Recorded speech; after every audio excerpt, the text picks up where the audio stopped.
Assalamualaikum warahmatullahi wabarakatuh. Solihah, pekan ini kita akan menyimak kisah dari Nabi Ibrahim alaihi salam. Mari kita menyimak bersama-sama. Kisah Nabi Ibrahim alaihi salam. Ketika penduduk kerajaan Babilonia mempunyai kepercayaan menyembah berhala, lahirlah seorang utusan Allah yang bernama Ibrahim. Beliau adalah putra dari Azar yang merupakan keturunan dari Nabi Nuh alaihi salam. Ayah Nabi Ibrahim adalah seorang pemahat patung yang cukup terkenal. Saat masih kecil, Nabi Ibrahim membantu menjual patung-patung buatan ayahnya. Karena sering berkeliling menjual patung, Nabi Ibrahim pun bertanya-tanya, "Wahai ayahku, apakah engkau percaya bahwa semua patung yang dibuat ini adalah Tuhan yang pantas?"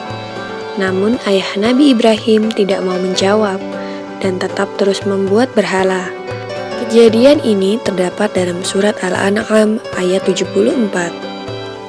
Kerajaan Babilonia pada saat itu dipimpin seorang raja yang bernama Namrud bin Kan'an. Pemerintahan yang dijalankannya adalah kekuasaan mutlak yang membuatnya menjadi raja yang kejam.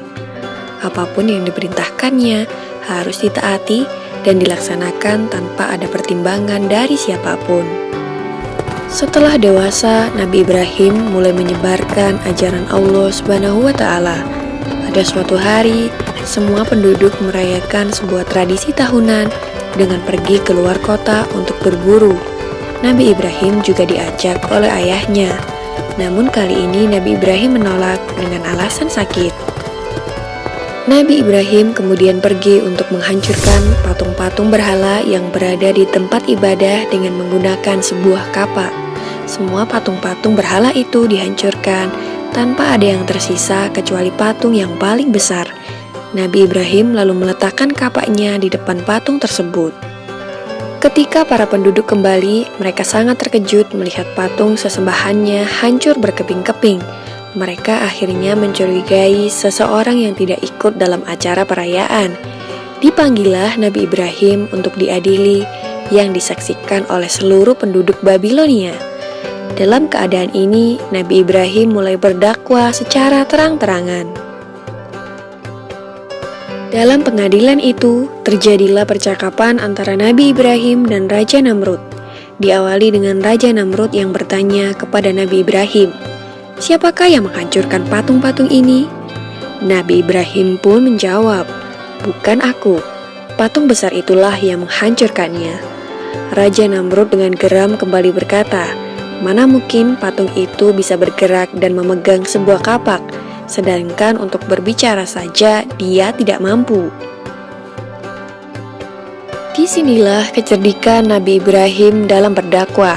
Dengan tegas beliau menjawab, "Jika engkau tahu bahwa patung itu tidak bisa bergerak, bahkan berbicara saja ia tidak mampu, mengapa kalian semua menyembahnya?" Dengan jawaban ini, maka terdiamlah seluruh masyarakat Babilonia termasuk Raja Namrud. Tetapi dengan kekuasaan mutlaknya, Raja Namrud dengan marah memerintahkan prajuritnya untuk membakar Nabi Ibrahim. Dalam keadaan yang demikian, Nabi Ibrahim tetap tenang dan memohon pertolongan kepada Allah Subhanahu wa Ta'ala. Sebuah tiang yang kuat didirikan sebagai tempat Nabi Ibrahim diikat dan dibakar. Setelah kayu sudah siap mengelilingi Nabi Ibrahim, disulutlah kayu itu dengan api atas perintah Raja Namrud. Api itu dengan cepat mulai membesar. Masyarakat Babilonia pun mulai bersukaria melihat Nabi Ibrahim dilahap api.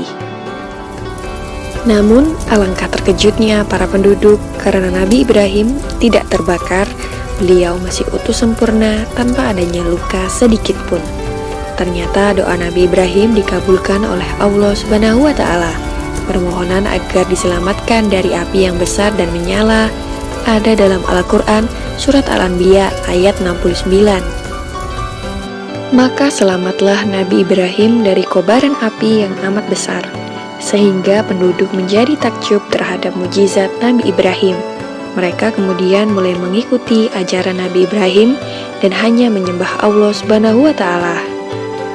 Demikianlah kisah Nabi Ibrahim alaihissalam yang tidak luka sedikit pun meskipun dibakar api.